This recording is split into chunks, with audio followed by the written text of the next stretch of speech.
Buenas tardes, ingeniera. El día de hoy le vamos a presentar el análisis de nuestro artículo científico. Mi grupo está conformado por Doménica Zúñiga, Jennifer Ortega, Narley Palta, David Kremer y mi persona, Carla Martínez. El título de nuestro artículo es Ruido ambiental y capacidad auditiva en estudiantes universitarios. Sus autores son Aguilar Alonso, Cid Rodríguez, Aguilar Mediavilla. Este artículo fue publicado en la revista de Logopedia y Foniatría y Audiología en el año 2001. Consideramos que este tema es importante, puesto que diversos estudios retrospectivos suponen que los jóvenes estudiantes de una ciudad, como en este caso lo es Barcelona, pudieran estar sufriendo pérdidas auditivas. Es por ello que durante los años 1997 hasta el año 2000 se realizó una evaluación del estado de audición de los estudiantes de psicología. Las palabras claves utilizadas en este artículo son pérdida auditiva, ruido y estudiantes. Como parte del resumen tenemos la hipótesis de investigación. En este caso, nuestro artículo tiene dos hipótesis. La primera de ellas afirma que el grupo de jóvenes con mayores niveles de exposición al ruido tienen medias más altas en sus umbrales auditivos mínimos en comparación con los de menores niveles de exposición. Mientras que la segunda espera que entre los umbrales mínimos de audición y los niveles de exposición al ruido percibido se darán correlaciones positivas estadísticamente significativas. En cuanto a la relevancia de la investigación, podemos decir que una de las principales fortalezas de estudio se basan en el análisis de la pérdida auditiva como consecuencia de ruidos ambientales. Entre ellos incluye el tráfico, el trabajo, hábitos del hogar, hábitos de audición de música mediante auriculares y la asistencia de discotecas también incluyen en estas. Anteriormente se ha realizado un estudio sobre los diseños de protectores en oídos para los trabajadores, los cuales no siempre han sido considerados eficaces debido a ruidos traumáticos. A continuación vamos a hablar un poco de los métodos, iniciando sobre los procedimientos experimentales. El tipo de estudio que se ha realizado en este artículo se basa en un estudio retrospectivo de jóvenes de la ciudad de Barcelona. El método se realizó mediante el método de Pearson y la técnica fue utilizada un audiómetro Blendtone calibrado con una cabina insonorizada modelo S5, la cual es indispensable para realizar la técnica de audiometría, el cuestionario de hábitos cotidianos y ruidos ambientales y el paquete estadístico SPSS. La elaboración de la técnica se realizó mediante pruebas T para las diferentes medidas y para las muestras no relacionadas se utilizó la prueba de Levene para la homogeneidad. El procedimiento de este inició mediante la valoración de estudiantes voluntarios. Esta valoración se realizó en ambos oídos mediante el audiómetro y posteriormente fue complementada con un cuestionario. Para ello se aceptaron únicamente casos que tengan frecuencias centrales y bueno, esta muestra inició con 378 sujetos, los cuales fueron reducidos a 168 ya que no cumplían con los parámetros establecidos. La muestra fue constituida por estudiantes de la Facultad de Psicología de la Universidad de Barcelona mediante un muestreo voluntario aleatorio simple con un número de estudiantes de 378, entre ellos 316 mujeres y 62 varones. Estos tenían un rango de edad de 20 a 42 años.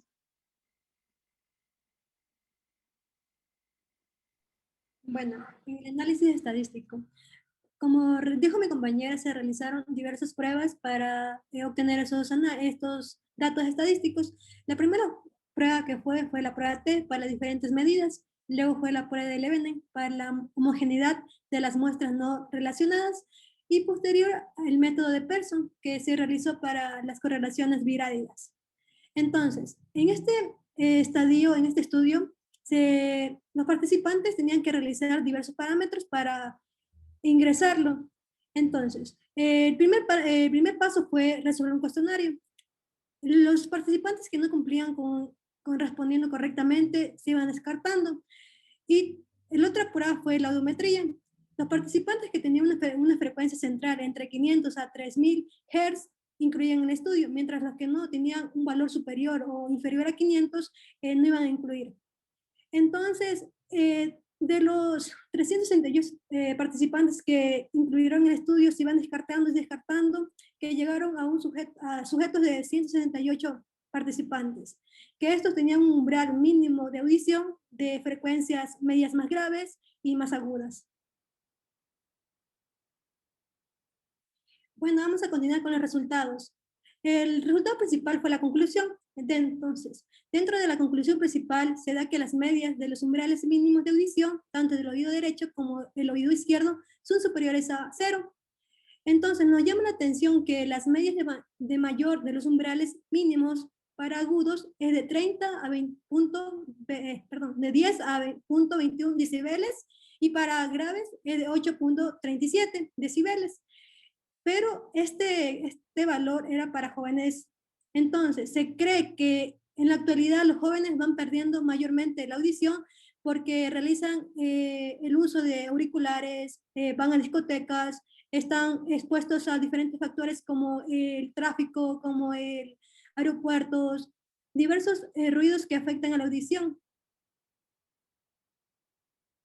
¿Cuál fue otra posible conclusión? Entonces, nos dimos cuenta que muchas variables no fueron utilizadas en este estudio. Como antes mencioné, fue el uso de auriculares y las horas en la discoteca.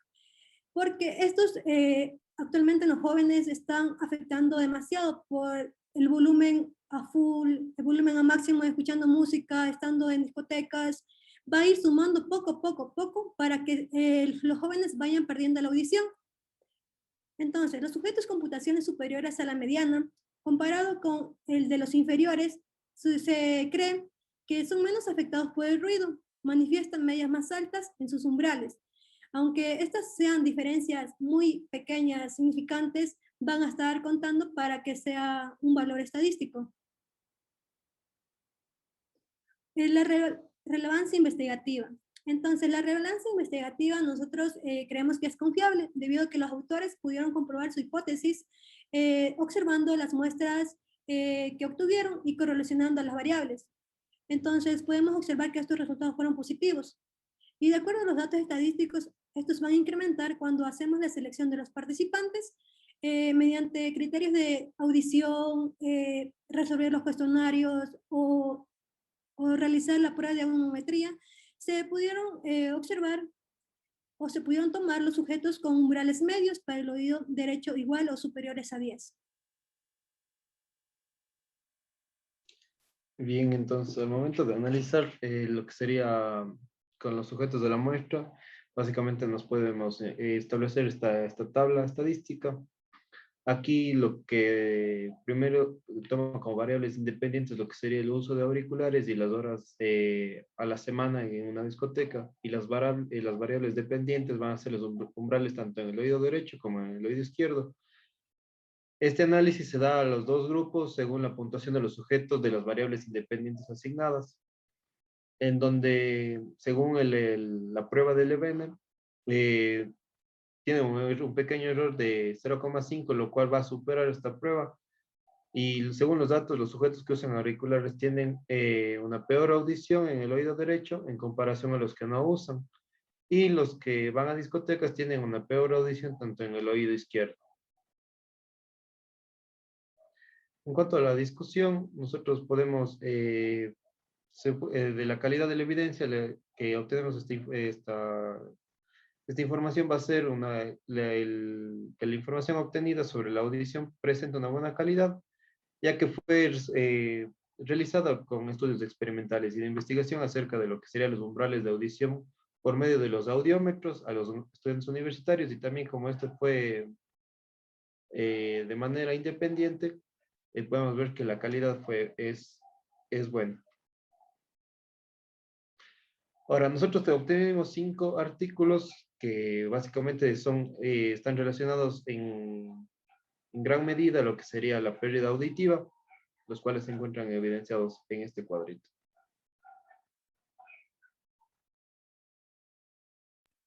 Bueno, en cuanto a los artículos científicos, tenemos que el primero, que se trata acerca de un estudio sobre la curva ambiental de Kuznets para la contaminación acústica, un caso de 111 ciudades chinas. Este artículo principalmente menciona que uno de los problemas ambientales más comunes va a ser la contaminación acústica en las ciudades modernas, la cual ha estado causando muchísimos problemas en el ámbito de la salud, tanto a largo como a corto plazo. Este estudio va a examinar si existe la curva ambiental de Kuznets sobre el problema de contaminación acústica de China. Se va a estudiar la relación entre la contaminación acústica y el desarrollo económico con base en los datos de monitoreo del ruido de 111 ciudades en China del año de 1991 al año del 2017. Y la prueba de robustez se realiza utilizando métodos semiparamétricos. En los estudios que acabé de mencionar, se encontró que la relación entre la contaminación acústica y el desarrollo económico en China tiene forma invertida a escala nacional. También que tiene variaciones regionales en las diferentes zonas, es decir, en la región occidental, oriental y central. El desarrollo de la industria terciaria aumentará la contaminación acústica. Es por eso que los resultados de esta investigación muestran que el desarrollo económico no necesariamente conduce a la degradación ambiental. Por lo tanto, el gobierno debería de desempeñar un papel importante en el control de la contaminación acústica y prestar más atención a las demandas ambientales de la sociedad. En cuanto al segundo artículo científico que hemos encontrado relacionado a nuestro tema principal, se encuentran los indicadores de ruido ambiental e índices acústicos basados en modelado difuso para los espacios urbanos. Este artículo principalmente va a mostrar los indicadores de ruido ambiental que se van a definir en sí combinando los niveles sonoros continuos equivalentes con ponderación. Este estudio también nos muestra que los altos niveles de exposición al sonido van a poder producir diversas patologías cardiovasculares, hipertensión, función endotelial y estrés. Además, también va a venir acompañado de problemas de comportamiento y alteraciones del sueño. Asimismo, va a existir una asociación entre la exposición al ruido ambiental y el rendimiento escolar de los diferentes niños. En cuanto al tercer artículo científico, que trata principalmente del ruido ambiental y los problemas de salud mental incidentes, para lo cual se desarrolló un estudio de cohorte prospectivo entre los escolares de Alemania. Aquí este artículo también menciona que el ruido ambiental se va a considerar como una gran amenaza en el ámbito de la salud pública, ya que el 20% de la población de la Unión Europea está expuesta a niveles de ruidos que van a influir bastante en la salud. El objetivo principal de este artículo va a ser investigar la influencia de diferentes fuentes de ruido ambiental en los hogares de los niños, para lo cual se realizó estudios de cohorte de niños desde el primer año hasta el cuarto año de escuela. Se evaluaron las diferentes fuentes de ruido ambiental en el hogar de los niños a través de informes de molestias de los padres, y también se desarrollaron un cuestionario de fortalezas y dificultades que fueron realizados a los padres para de esta manera ver los comportamientos o las actitudes que tenían los niños, teniendo como resultado que la exposición al ruido en el hogar de los niños está asociada en gran medida con los problemas de salud que estos presentan, como síntomas emocionales, problemas de conducta e hiperactividad, pues lo que se refleja que el ruido ambiental es un importante problema de salud pública, como ya había mencionado anteriormente. En cuanto al cuarto artículo científico que hemos encontrado, este se basa principalmente en el control de la contaminación acústica ambiental de la subestación mediante vibraciones pacíficas y estrategias de reducción acústica. Este de aquí prácticamente fue realizado debido a que los residentes de un área urbana específica de China se han quejado de la contaminación acústica de una subestación interior en particular. Este artículo tiene como objetivo principal resolver este problema a través de investigaciones experimentales sobre la vibración y en sí el ruido generado por los transformadores de distribución de subestación. Para lo cual se desarrollaron estudios que dieron como resultado que las estrategias integradas propuestas pueden conducir a disminuir el ruido del transformador de distribución emitido al entorno en sí circundante. En consecuencia, el entorno acústico alrededor de la subestación interior mejoró drásticamente. En cuanto al último artículo, que tiene como título La molestia debido a la combinación de ruido y vibración ferroviaria.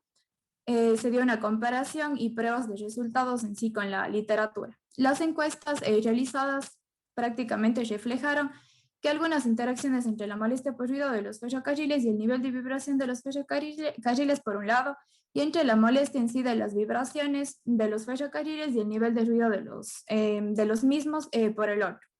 En conclusión de este estudio se puede mencionar que no se detectó ninguna influencia del nivel de vibración en la molestia por ruido. Se encontró en sí una influencia débil del nivel de ruido en la molestia por vibración. Sin embargo, solo cuando el nivel de vibración era alto, esto sí podría provocar algunos problemas.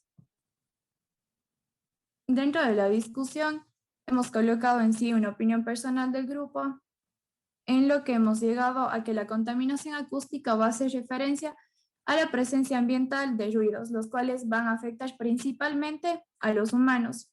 Se debe considerar en sí que en la actualidad el ruido es generado en nuestro entorno, es cada vez más frecuente, manifestando un crecimiento desproporcional en las últimas décadas, afectando a cada uno de los individuos que vivan, especialmente, como ya habíamos mencionado en cada uno de los artículos que mencionamos, afecta esencialmente a las zonas urbanas. Según la Organización Mundial de la Salud, provoca diversos problemas de salud. Se considera que cualquier sonido superior a los 75 decibelios son dañinos y dolorosos para el individuo.